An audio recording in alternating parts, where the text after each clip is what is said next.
This is an interview with Mr. Leroy S. Gaillard Jr. for the Birmingham Civil Rights Institute's Oral History Project. I'm Dr. Horace Huntley. We're presently at the Birmingham Civil Rights Institute. Today is March 18, 1998.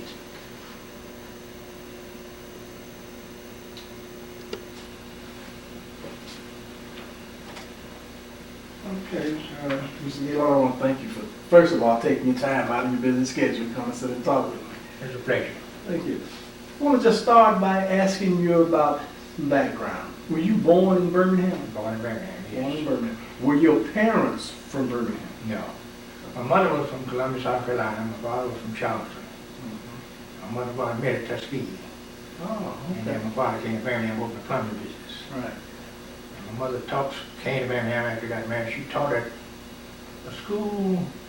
She taught first and second grade at some school way out in East Cooler somewhere. Oh, is that right? Was she in the TCI schools? U.S. still? I don't know what, it was just some small black school. Probably Scooter.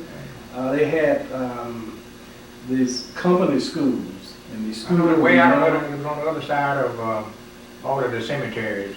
Right. In Yeah, that probably. section over in the southeast, southwestern part of town. Yeah, probably Scooter, one of those schools. That was, yeah. They had a real good system over there. That system was basically a private system based upon the built by the companies. And in each of the company towns, they had an elementary school and a high school. Well, she only taught there a short while.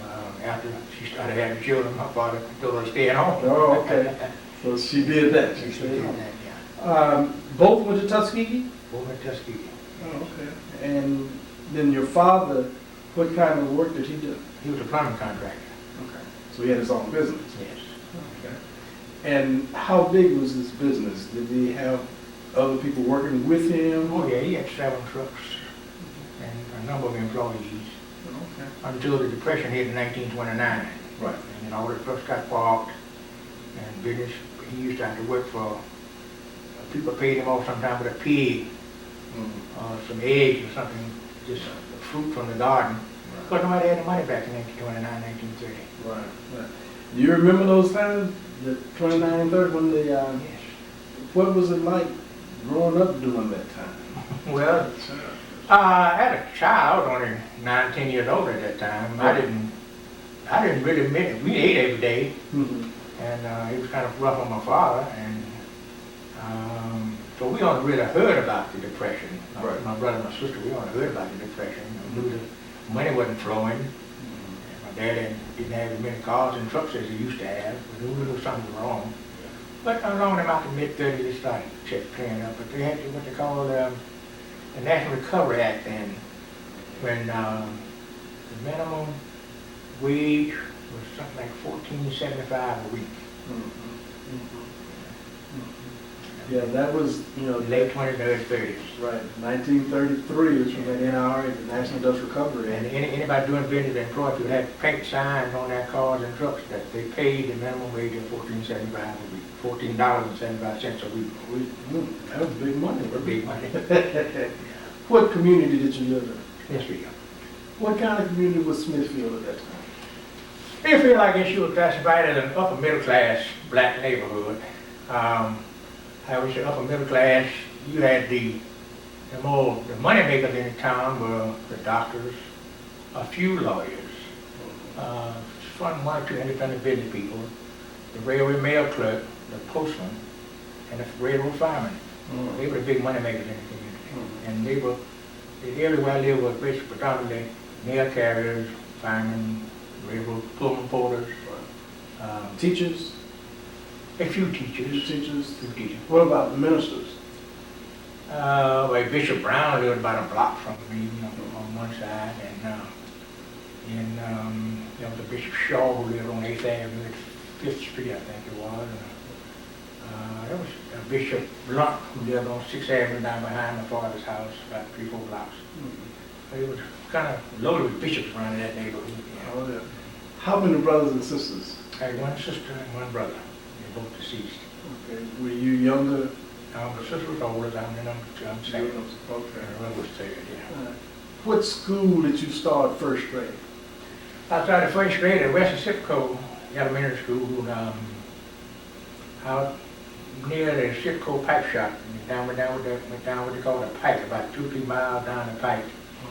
And they made it Brunetta Hill, was principal of that school. And I think the other school was closer, but my mother and father didn't want us to go to school where Brunetta Hill was. So we reported to have the best elementary school in town. So we drove out there, we were taken out there every morning, could pick up every evening. Until they closed that school when I was in about the 5th or 6th grade. They closed it up, and then I went to school at Lincoln. What do you remember about the school in Sipco? Well, it was it was a small school. I can't imagine it had over 10 rooms. And the classes were not very large. The classes were more or less 10, 12, 15 students maximum. And then when I started going to Lincoln, it was 40 and 50. Right. I wasn't accustomed to that larger class. Was that a Birmingham City school? Yes, it was. In Sipco? Yes, it was. Okay. And then you went from there to Lincoln. Lincoln School, yes. Now Lincoln was a much larger school. Yes. How was that transition from? It didn't really affect us too much. I just wasn't accustomed to all of those companions at one time. That's right. Well, Sipco may have had 300 students. Lincoln probably had 800. Mm-hmm. How did you get to school?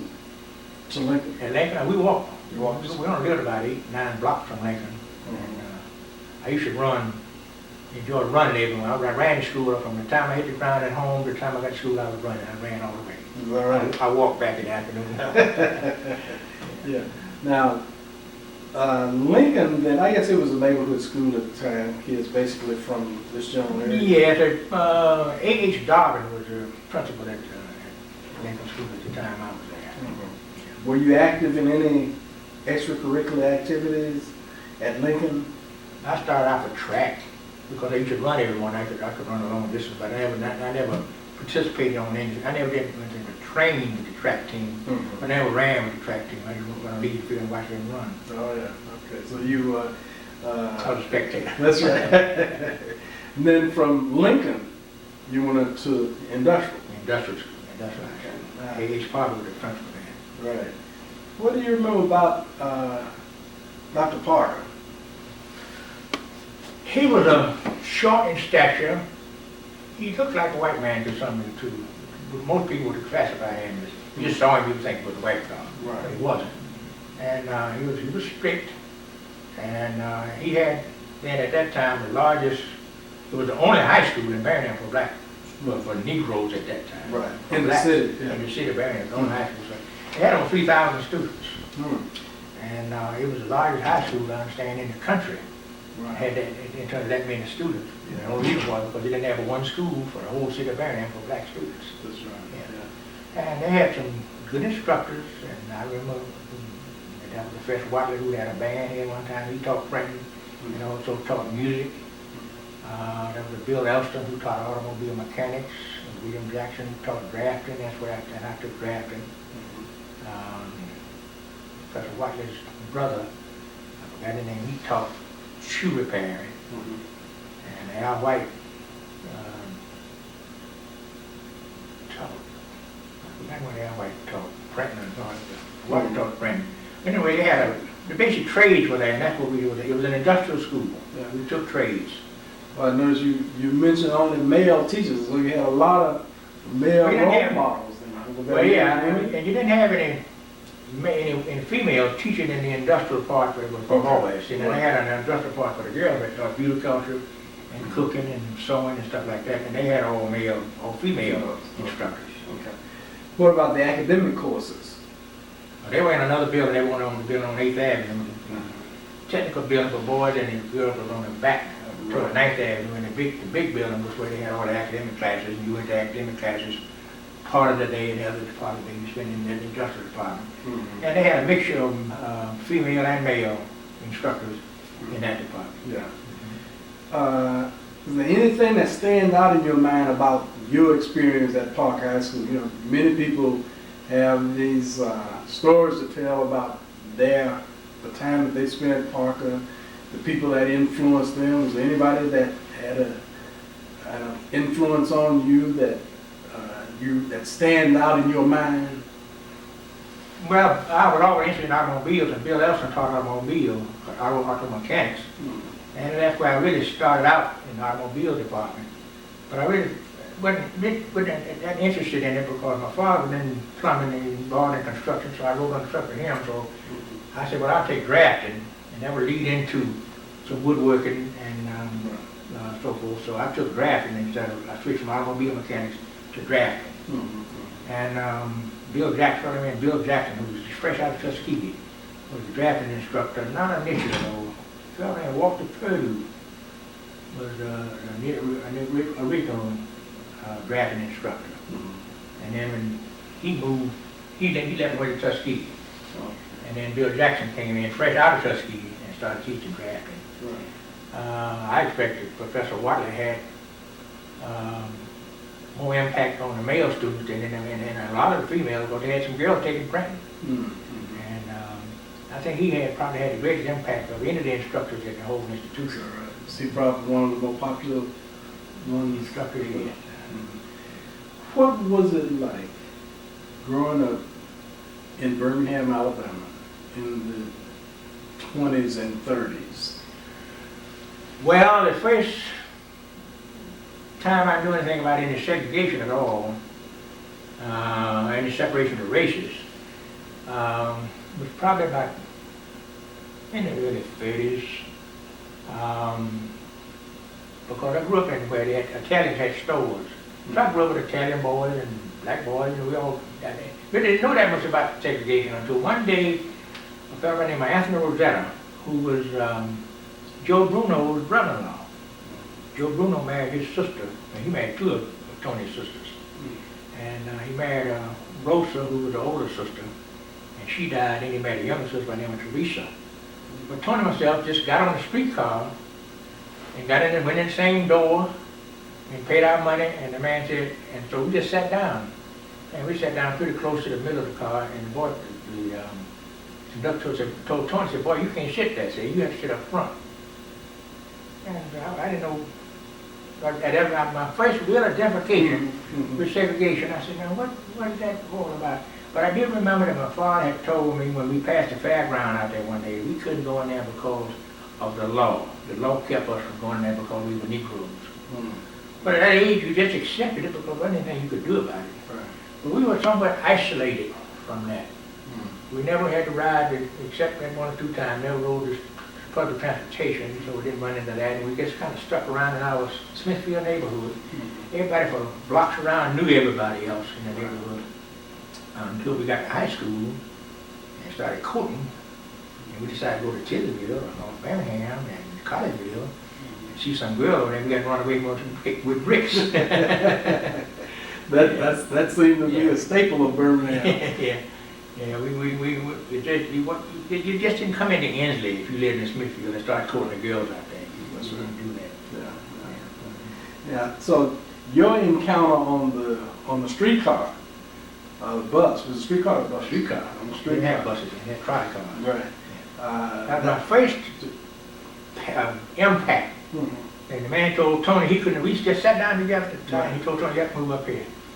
And I said, well, what's the problem? Right. And so then I realized what my father told me, that blacks and whites just didn't sit together. I didn't count Tony as being white. Tony was just a friend. Yeah, he was just Tony. Yeah, he lives in Birmingham now. Did you ever go downtown to any of the stores? Oh, well, this time we catch streetcar, we were going to the movie. Yeah. And we went to the Leroy Theater on 18th Street and 3rd Avenue. And Tony went in the front door and they told me I had to go up the steps on the balcony. Go up in the balcony and had to go up some steps on the outside of the building. Up to about several flights of steps. Go up to the balcony, and that's where the black folks were up in the balcony. And the white folks, including Tony, were down. So when we moved over, we met down there. And I think we might have probably walked back home. Okay, that's interesting. You actually go downtown together. Yeah. Then you're together in the neighborhood. You get on the bus. You're separated. You get off the bus. Streetcar, no buses. Okay, on the streetcar. Then you get off of the streetcar. You walk to the theater. to the theater together. And then he goes in. He goes in one door, I have to go up the steps to the balcony, and then we come back down together, and we probably walk back home together. Did you do that often?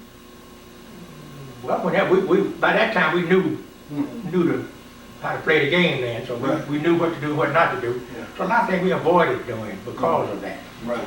So we As you played grew football older. together, as we grew older. We used to play tennis and basketball and football and all together, you know, in the neighborhood. So it was, like I said, we were somewhat isolated from some of the things that went on in the town, yeah.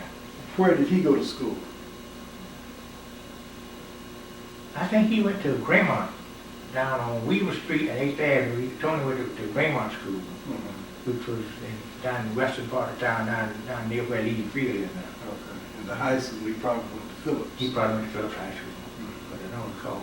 Then after we kind of grew up and went to high school, so I went off to college, and then we kind of got separated. We had a brother by the name of Emmanuel, who I ended up, when we became adults, I became closer to Emmanuel than I did Tony.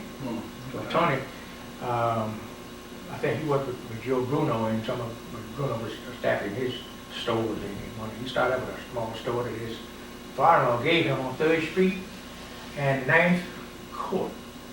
When Joe Bruno and Rosa got married, Mr. Charlie Rosetta gave him a store.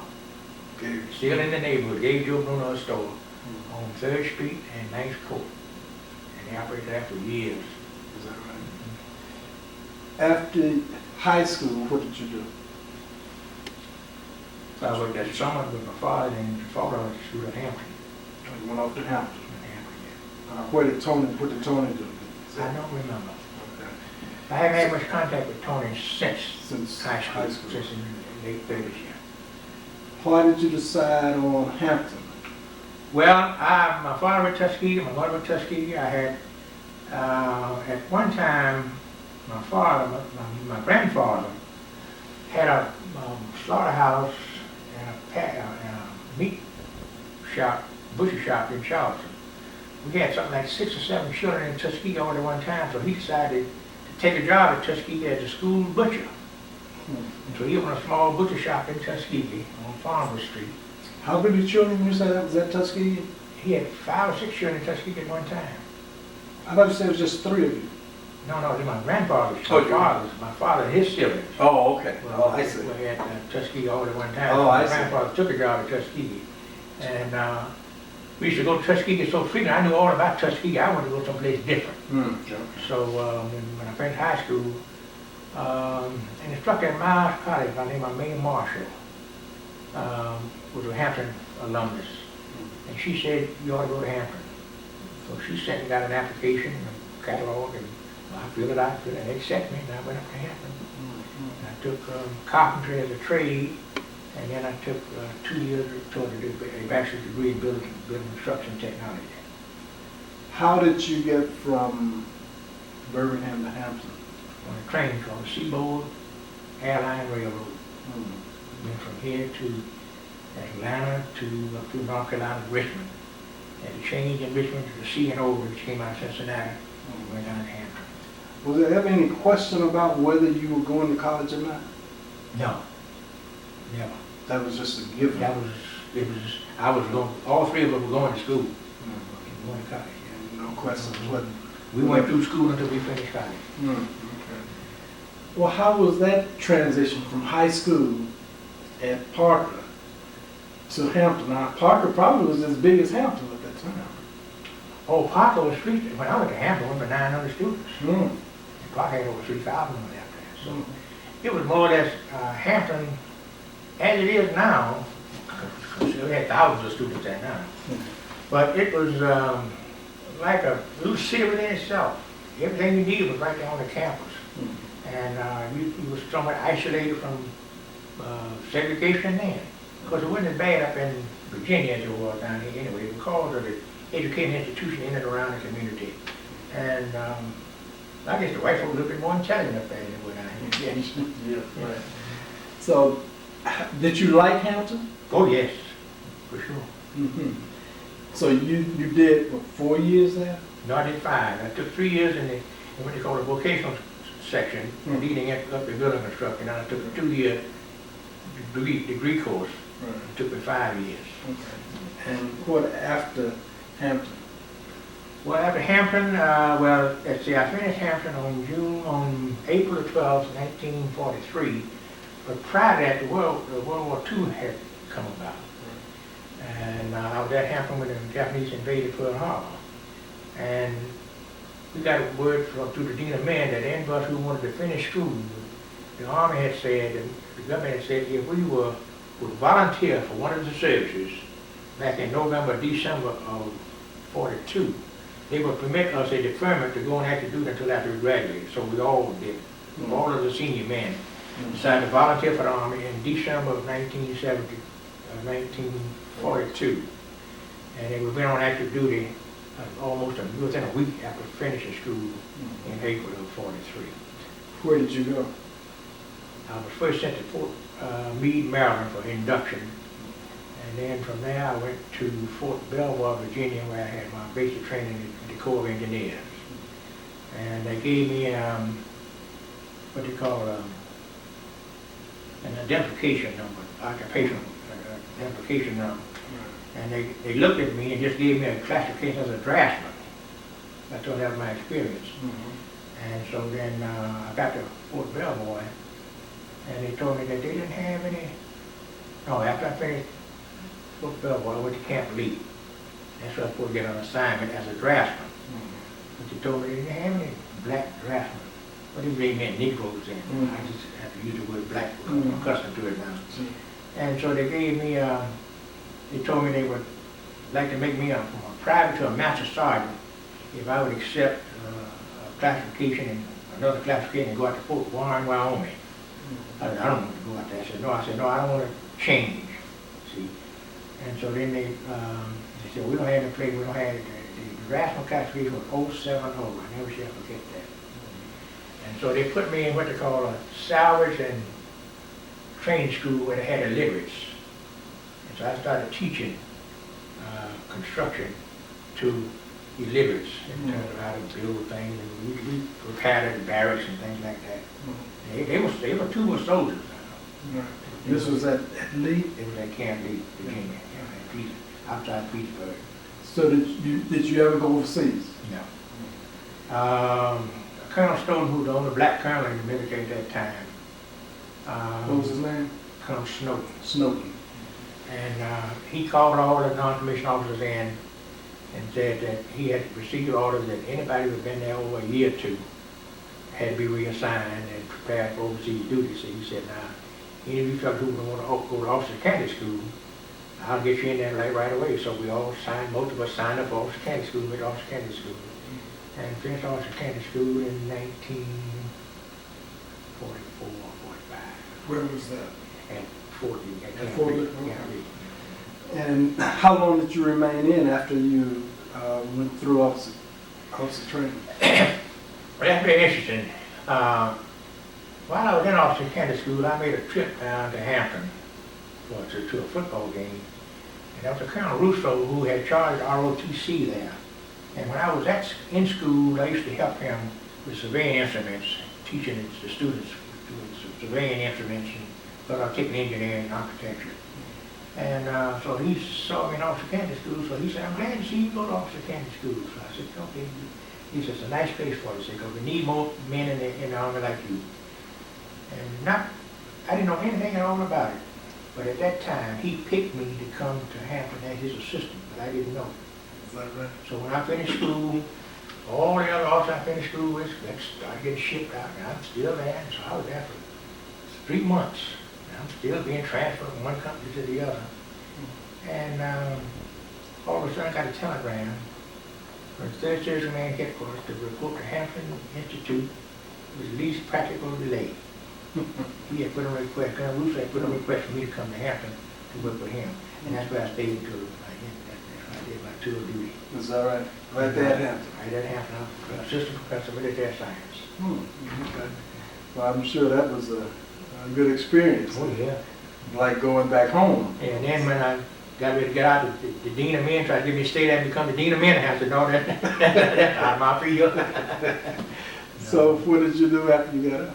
Well, then I came to Birmingham, And this was the first shock I really got of what Birmingham was all about. Remember, I've been away from here for almost 8 or 9 years now. Mhm. I forgot all about any kind of segregation, anything like that. And in Birmingham, I had been depositing money at a bank, the bank for savings, down on First Avenue. And so I got in town one night and I moved my mother, we had one, my wife got married, we had one child. So we spent the night with my mother and father. And while I got outside to find a place for us to live, and I said, next morning I said, I'll go to the bank and check on my account for something, doing business I need to know how I stand, and talk to the banker and so forth. So my father was going to town that morning. This was first morning back in Birmingham. I went to the bank and I had on a brown suit. I was fairly well dressed. I had a small attaché case.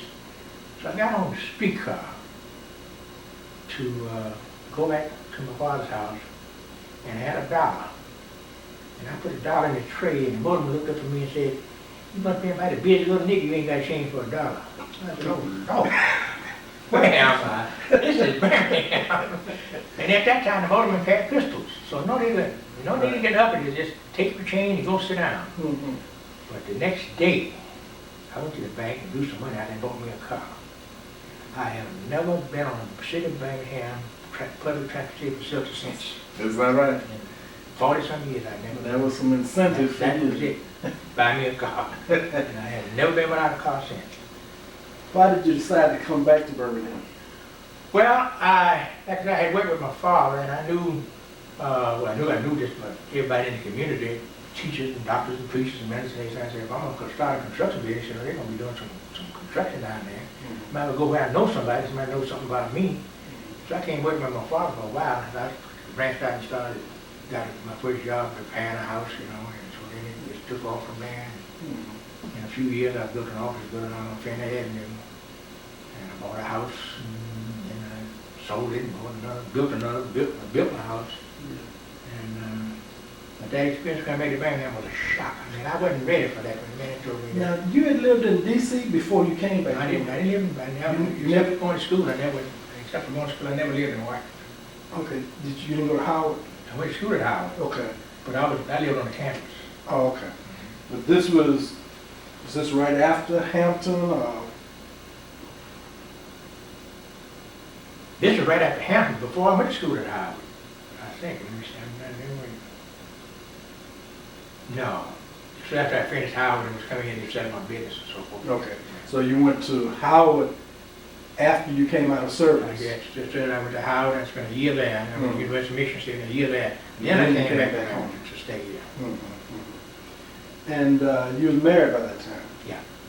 Matter of fact, I married while I was in the service. As a matter of fact, I married shortly. I married before I became a commissioned officer. I married in 1944. Was your wife from, where was she from? Memphis. She's from Memphis. When you returned to Birmingham, what year? We're talking about 47? 48. 48. 48, because I know I went in business in 49. Okay. This is 5-8 years prior to the Brown versus Board of Education decision. Yeah. In 54, the decision came along, and then it seemingly a number of other things started to happen. The Montgomery bus boycott. People in Birmingham had started to register to vote, and that was. I worked with the NAACP voter registration campaign. You did. I also was associated with a fellow named young Carl Holman, a professor at Clark College, who was coordinating the student activities over in Atlanta. And he and I were good friends because he taught at Hampton at the same time I was there with ROTC, he and his wife. And so we became friends, so I knew something about what was going on because the civil rights movement because of my relationship with him in Atlanta.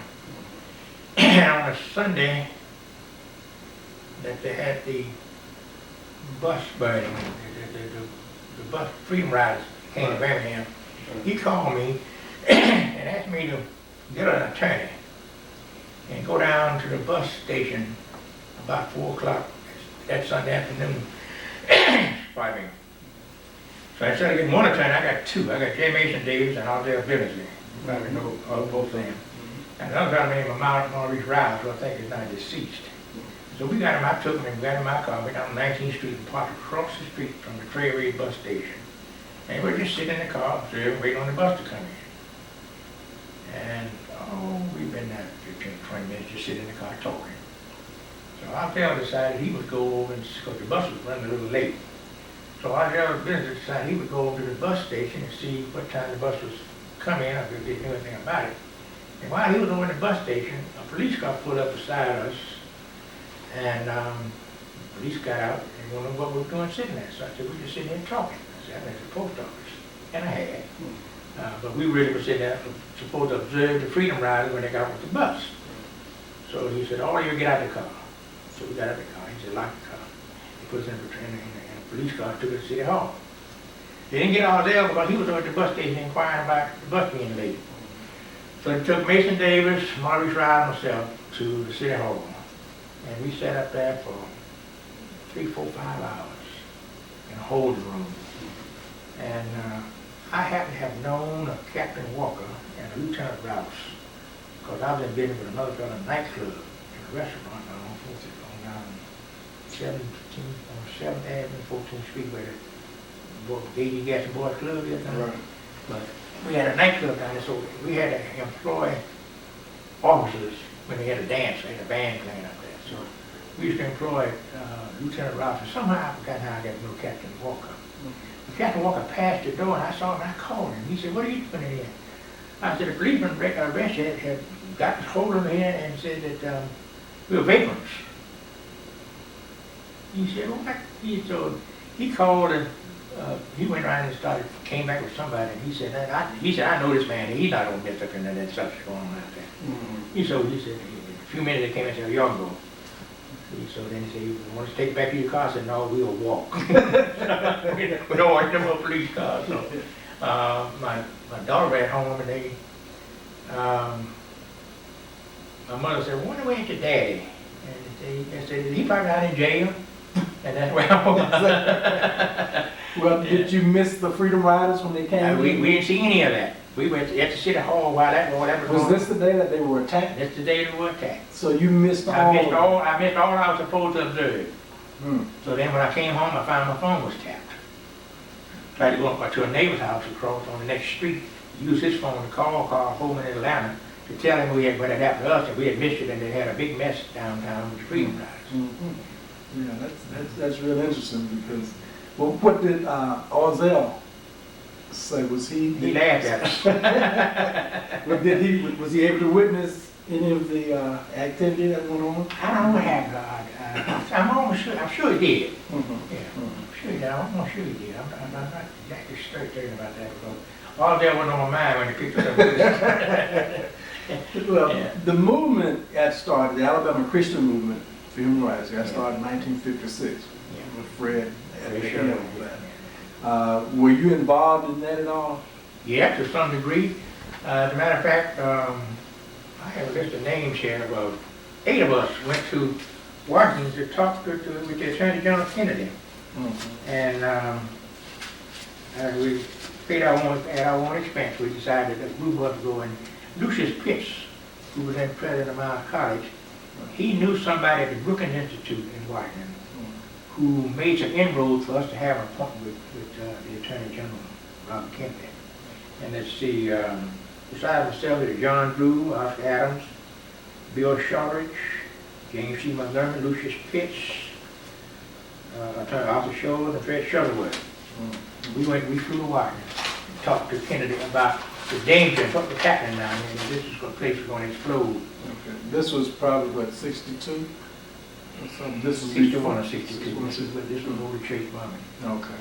And so he sent a fellow named Burke Marshall Mm-hmm. from the Justice Department down here. Right. And we met at John Drew's house. Mm-hmm. And he assured us that the federal government was going to stand behind us in terms of what was happening down here and send some marshals in. And they did, infiltrated the town with the marshal. Mm-hmm. And the marshal, he actually infiltrated White Citizens Council. Right. The FBI, the federal people, they infiltrated White Citizens Council. Mm-hmm. And, but not until the bombing of 16th Street Church did it really strike the country in terms of what was happening in Birmingham. Mm-hmm. Before we built it. Right. What about the period when the demonstrations were taking place in April and May of '63, prior to the bombing, with the water hoses and dogs? No, that wasn't prior to the bombing. The bombing started before then. The bombing was in September. No, the church bombing. But there were numerous other bombings Sure, prior right. to that. Right. Frank Sherwood's house was bombed, Right. A.D. King's house was bombed, Arthur Short's house was bombed, Right. several other Yeah, houses. there were many unsolved Matter of fact, my bombings. wife and myself, when we first came back here in 48 or 49, we looked at a house on the corner of First Street West and 10th Court, which was vacant and had been previously occupied by a white family. And we contemplated buying it, and when we were in the process of negotiating with the real estate company to buy it, they bombed it down to the ground. Is that right? Bombed it down to the ground. And that too was, was my first experience. But we were living in the Smithfield project, Mm-hmm. Smithfield Courthousing project then. So they bombed it rather than Bombed it right having you to down. move into it. Would you have been one of the first in that area? Probably, yeah, probably so. Mm. But I didn't know, see, I didn't know what all this was going on. I was new to the town, and I was busy to get my business set up and so forth, so I really didn't know the seriousness of all of this that was going on, Mhm. bombing and so forth. So that was kind of in the initial stage of the bombing. I don't know if the first bombing Mhm. took place, second or third, but it was in the beginning of the bombing back in 48. And that's how that area above Smithfield, Collegeville got the name. And bombed down Dynamite Hill. Okay. You also, with many of the bombings, were you contractor that rebuilt some of the structures? I did all of them. If I didn't do all of them, I did most of the repairs to the bombs. As a matter of fact, the insurance adjuster just had given me a standing order. If I hear a bomb going off, find a way to go cover it up so we ain't going to get any further damage. So anytime a bomb went off, I had trucks and men and equipment ready to move on tarpaulins and canvases and viscreen and stuff to cover up the damage, to prevent the weather condition or any further damage or vandalism from happening. Right. There were guards at various homes and churches. That's what we organized, what we call the North Smithfield Protective Association. And it comprised of, not as far downtown, but all of North Smithfield and around from 8th Avenue to 13th and 14th Avenue North. And from East Thomas on over to 3rd Street westward to 3rd Street north. We patrolled that area, and I had radio-equipped cars and trucks that belonged to the association at night when we weren't working. And they patrolled the neighborhood, and some of them trucks were big trucks, so like a dump truck, had a radio in it, so they put in a stationary position, they could park and observe. But smaller cars and trucks, they would just patrol the neighborhood all night. They meet at my house every evening at 6:30, and we dispatched the cars and trucks out. And I had a radio monitor in my bedroom. I could monitor my cars and also monitor the police department. You know, that's interesting because there are many people who have accused the black middle class of being uninvolved during that time. But some of they were right. They were not, all of us were not out there. No, don't, all of us were not out there. Some right in the neighborhood that we helped protect wouldn't come outdoors. I had a next door neighbor who wouldn't come out, I had a neighbor across the street who wouldn't come out. And he just didn't participate. Not that he didn't know the need to participate, he was afraid. See, that's what my children used to cry every night when I would go out and they begged me not to go out. But for some reason I had to go. Yeah. Many of those people, were they afraid of losing their jobs? Some of them were afraid of losing their jobs. Some of them just afraid, period, that something had happened to them, You were probably more visible than most other people. Why would you risk, your business to participate? Well, it's something just what I needed to do, As I participated in the voter registration campaign, if we're going to make some change in Birmingham, this is the only way we're going to make it. Somebody had to get out there with them. So, I wasn't the only one out there now. Al White, who taught school, he was out there. He was one of the primary movers in organizing the Protective Association. Who was that? Al White. He taught shoe repairing at Parker. And I don't know what, I think by then he was manager of Smithfield housing project down there. I think he left school and was a manager of it. Right. Smithfield High Housing Project down there. Mm. And, but most of the people were what you call the mail carriers and the barbers and, you know, just the regular people in the neighborhood. Right. The wives fixed sandwiches and brought them out at night and coffee and stuff like that. Mm. To a central place where you could pick up and distribute among the people who were watching the parade, patrolling all night long. Yeah. What was your wife's response to your being involved? Well, what did she could do about it, so she just kept her mouth shut. You made that determination? Yeah. Were your parents still living at the time? Yes. What was their reaction to your involvement? What did they could do about it? So when you react with what I reacted, Did they ever attempt to dissuade you? no, especially my mother, no, she used to be careful, that's all. As a matter of fact, on the morning of September 15th and 63, when the bomb went off the 16th Street Church, from my house, I lived on the top of the hill, I could see the big billow of smoke coming from the explosion.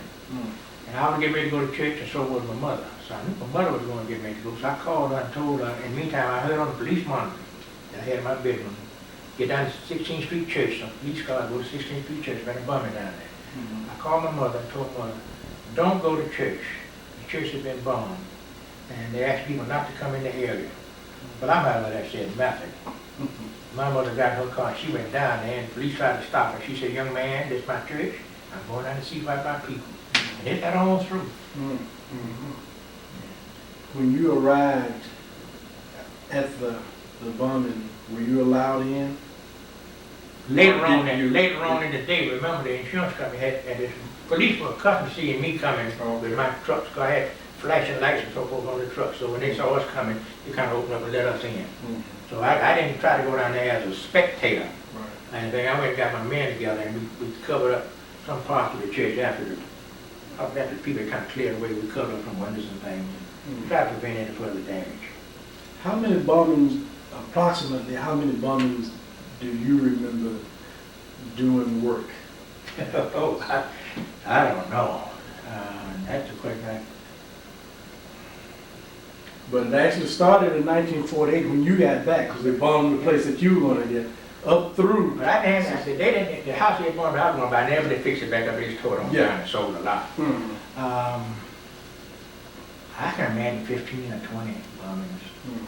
We repaired A.D. Gaston Motel, we rebuilt Fred Shuttlesworth's house, rebuilt A.D. King.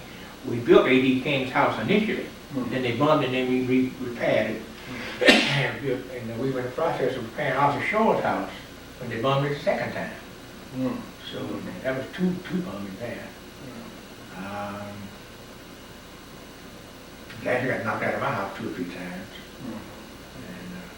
But at least 12, 15 bombings, I never bothered counting. Well, that was some good business for you then. It was good business, but, you know, yeah, I liked it. In terms of the fact that it provided some business, but I'd much rather have had the business come from some other source. Because I remember very vividly when the church was bombed, I remember the church, and they retained me to put the church back together. It was the saddest thing. When we went in and started cleaning out the place to get ready to construct it, you could see flesh, particles of flesh on the wall, on the little rails. So we had to scrub the wall down before we could even get started, scrub the flesh off the walls. It was a sad figure. That was very traumatic. Yeah. So that wouldn't be any fun whatsoever. You remained in Birmingham to 1972. Right. What was Birmingham like after 1963 with the changes? Were the changes just so great? It didn't make a drastic change. It didn't happen just like overnight where you could witness a change. No, the evilness was still here. How do you mean? The man, the inhumanity of the man. I mean, the white folks were just evil folks around here. They had some evil, and they didn't operate without the sanction of the powers that be in town either. Yet there were some other more liberal people who did not appreciate the fact that this was happening. But you kind of never knew who was who. A white person was a white person, period. Black person was a black person, but there was some national week. My wife and I became a member of a club called Friendship in Action. It was half white and couple, half black couple, you know, and we met and talked about what could we possibly do. We helped in the voter registration campaign. As a matter of fact, they encouraged me to run for the House of Representatives. But we had been working to get the black folks to register. But the black folks weren't going to vote. So I think it was nine of us got together and said, let's run for the seats in the state in the legislature to get a black folks somebody to vote for. So yeah, I remember James T. Montgomery, James Hood, myself, I can't remember who the others were. They ran, each one of us ran for a different seat. And I think I was elected. I got a runoff at least. I got 70,000 votes in the county. And I got a runoff, but I was running against two white opponents initially in the primary. But then the two, all the votes that both of them got went to this one man in the runoff, so I was defeated. But at least we had the largest turnout of black voters at that election than any other time in history in the state of Alabama or Birmingham. Because they had somebody. So that's when blacks started running for the offices. See? None of us expected to win, but I got so tired of it, I thought I could win. I really got tired of it, and I really thought I could win this thing. But I didn't. Your children, how old were they during the early 60s? Were they in high school? Oh no. My oldest daughter was, she was in high school, my oldest daughter. But then on down the way, just a baby and toddlers. Were any of them involved in the children's portion of the movement? Any of your children? One of them. One. Did she march? She marched when in Atlanta. She was in Atlanta now, yeah. And she was the only one that was of the age. My older daughter, I think, had left and gone to school at Hampton. And my second daughter was the one who did some marching. She didn't go to jail, but she did march. The other was just too young. You left here in 1972. Why did you leave Birmingham? Well, that's a long story. I had no idea that when the town was desegregated, not that I would have done anything about it, I wouldn't have changed it, because I couldn't change it. It virtually put me out of business. Because I had worked at that time, I was employing around 50 employees.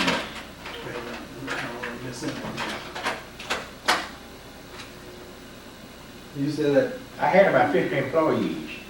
Well, when the desegregation came and the federal government said anybody who had any projects with federal funds attached to it anyway had to employ black folks, any construction company. So the white companies employed all of my employees. I just really had run a training school for them, and my market did not permit me to pay the kind of money that these white companies were offering my employees. And so I remember one night, several of them came to the house and cried, and I said, I ought to go with you. And so really my business just went down to almost nothing. So then I started concentrating on plumbing. And a couple of my employees went into business for themselves, and they lasted for a while. But they couldn't compete because the market just wasn't there. See, I was doing predominantly, almost 100% of my business was in the black community. Churches, funeral homes. I did built a dining hall at Selma University. I built a little dormitory at Danny Payne College. I did the president resident at Miles College. I did the extension library at Miles College. I did family apartment building at Miles College. And but those kind of things, that's why they run out of building programs. They didn't have that much money. And so since I could not afford to pay, I paid maybe $3, $4, $5, $6 an hour. And he's come offering $7, $8, $9 an hour, almost double what I could afford. Okay, yet prior to that, our black skilled men couldn't get a job with them. So I was the only recourse.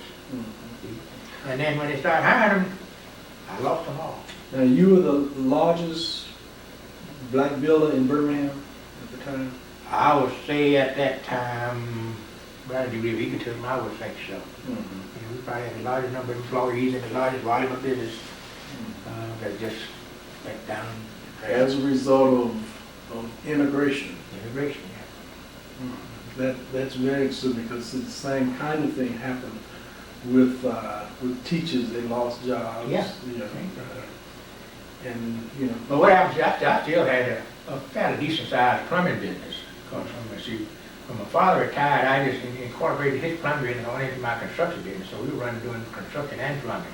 So I wasn't unemployed or anything during that time. Right. We were still doing a great volume of plumbing. Mm-hmm. And of course now when it came to plumbing, we didn't have a black clientele. We had clientele all over town. Mm-hmm. White, black, everybody did plumbing for, but not the construction.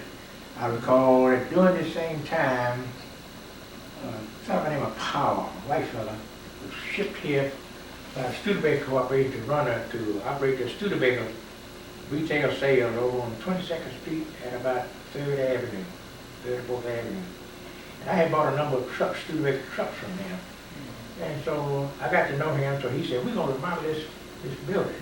He said, don't you give me a bid on remodeling this building? He said, I'm going to negotiate this with you. So I said, fine. So I was going back and forth over there, and folks saw me coming and going. And we were about to settle on a contract, and he got word that if he employed me to remodel that building, they were going to bum it. And he just honest out there. He said, I got word that if I give you this job, I'm going to get bombed. The building will get bombed. And the people that sent him here, weren't going to tolerate that. We weren't going to let him get away with taking a chance on that. So he said, we just have to forget it. We got up and down, so he got somebody else to do it. Was there ever an attempt by any of the larger white businesses to bring you into their business? No. I tried to join the Builders Association. They wouldn't let me in. One of the representatives from a block company I used to do business with somewhere out there near Avondale. He said, I'm going to see if I can get you in the Home Builders Association. I said, that's fine. He inquired. He said, absolutely no. I mean, I really wanted to join the Home Builder. I got a registration. I registered in the state. And I was the second black to get registered as a general contractor in the state of Alabama. And they said, absolutely not. If that had not happened, would you have remained in Birmingham? I probably would not have been able to, probably couldn't afford to leave. I mean, my business was a fairly decent sized business. And we had several cars, trucks, and around 50 employees. And it couldn't do anything but grow. Right. See, had what been available to me that could pay me the kind of money to pay my employees compete with the white people, I never would have lost my employees. And it really didn't dawn on me till sometime after the thing had kind of settled down, when my employees came to me and said that the union had solicited, they couldn't even join the union before then, the carpenters union, they couldn't even join it. But now they would open up a union to them, because to go to work for these housing projects on government, they had to be in the union. Open up the union to them, so they joined the union. And so I said, well, that's just where the ball bounces. What were the larger white companies at the time? Do you remember? Rice Construction Company. Red Blunt out of Montgomery, who was former postmaster general. Go Reef was the. Go Reef was in business then. Yeah. Go Reef. Yeah. This company, the Gaston bought out, but they were. A.G. Gaston bought a company else for 609th Street. I forgot again. The name, he turned the name to A.G. Gaston Construction Company. What would you think your company would have been if all things had been equal? You remained in Birmingham. What would your company have been now? I couldn't imagine what it could have possibly been. I compared my situation over here with a fellow named Herman Russell in Atlanta. Herman himself started out here. He started in Atlanta at the same time I did start over here. But Atlanta was much further ahead in terms of him being able to do the work for City of Atlanta and had inroads with real estate companies and different things that kind of pushed him on into the upper echelon of construction. I didn't have anybody over but me. And couldn't borrow any money to amount to anything. I finally established a pretty good relationship with the Birmingham Trust Bank, which is now got a new name, now South Trust or something like that. And I was eventually able to get construction money and so forth. And people here really couldn't borrow too much money. As a matter of fact, I remember taking a client down to Guarantee Savings and Loan Association, and my client didn't want to borrow for $10,000. And the trouble he had to go through to get $10,000 to build a house, the man was, the interrogation they gave him, you know, boy, you know, this is a lot of money for you to be borrowing, you know, that kind of conversation. And that's what you had to tolerate. You want $10,000 easy? Yes, sir, yes, sir, yes, baby. If you want $10,000 to build a house, you had to talk to that man just like he wanted the man wanted to talk to him. I mean, for people to have to live like that was just awful, really. And I get kind of emotional sometimes when I think about those kind of things that happen then. Yeah, see, that's my contention today is that, you know, they talk about now how businesses are small businesses.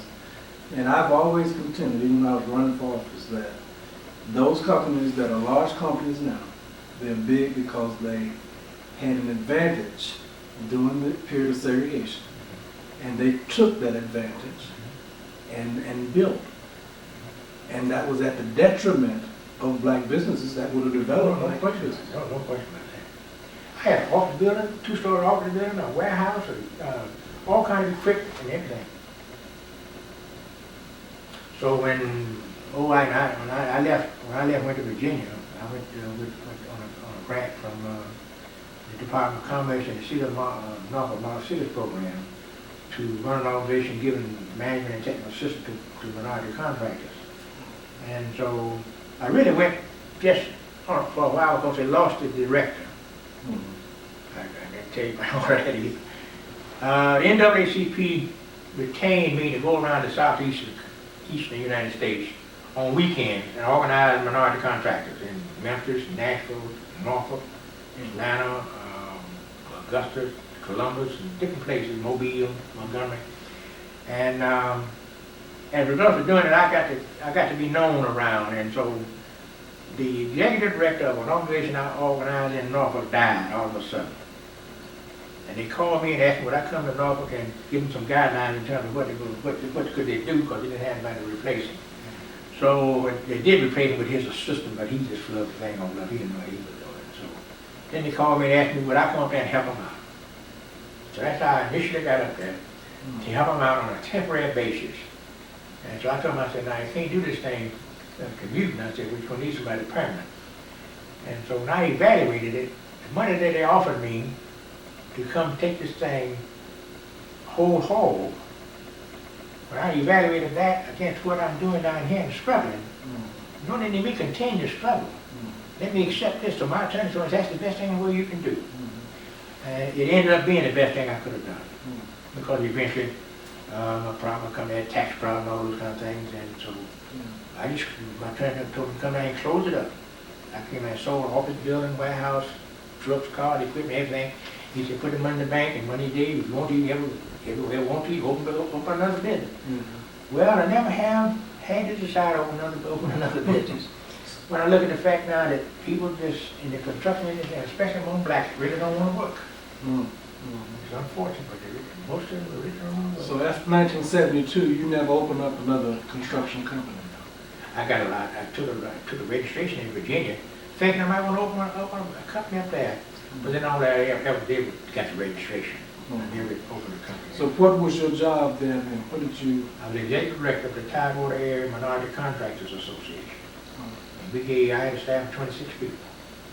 And we gave management technical assistance to minority contractors and special contracts like plumbers, electricians, all over the 6-city area. That's Chesapeake, Norfolk, Virginia Beach, Portsmouth, Suffolk, Newport News, Hampton.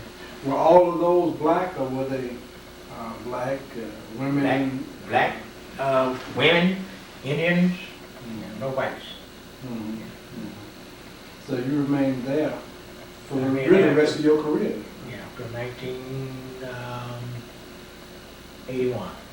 April 2nd, 1981. And the government started cutting the money off and so forth. So the kind of program we'll come up with from 81 on really wasn't didn't interest me from the standpoint of income or anything else. It had cut the thing down to just nothing, you know, and so said 26 staff people down to maybe 4, and cut the budget in direct proportion. But that, I just lost my enthusiasm, cut it down there, I just resigned. And it stayed, it operated another 2 or 3 years, and then it just went out. Just, if you could, today there are a number of things happening in the construction industry here in Birmingham, I guess all over the Southeast, a lot of building going on. Black contractors are suggesting that they're not getting the business.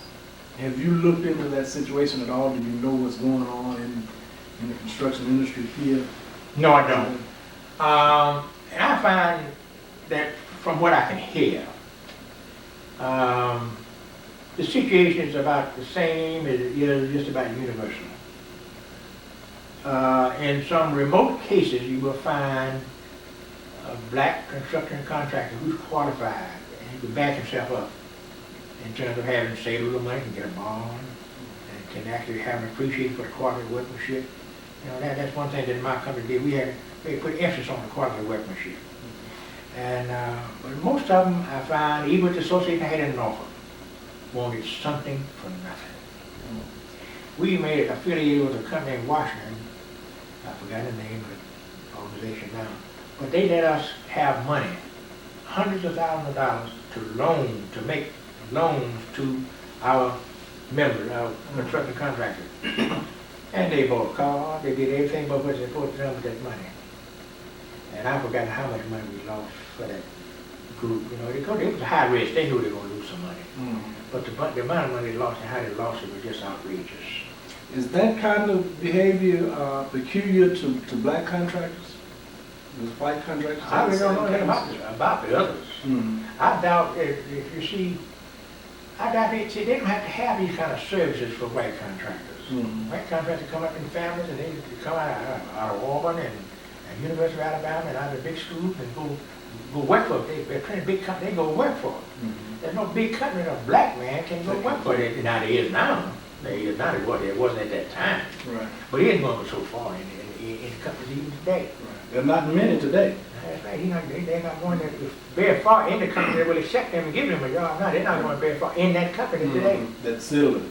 The ceiling is there. Bump the head against all he wanted. He's not going very far.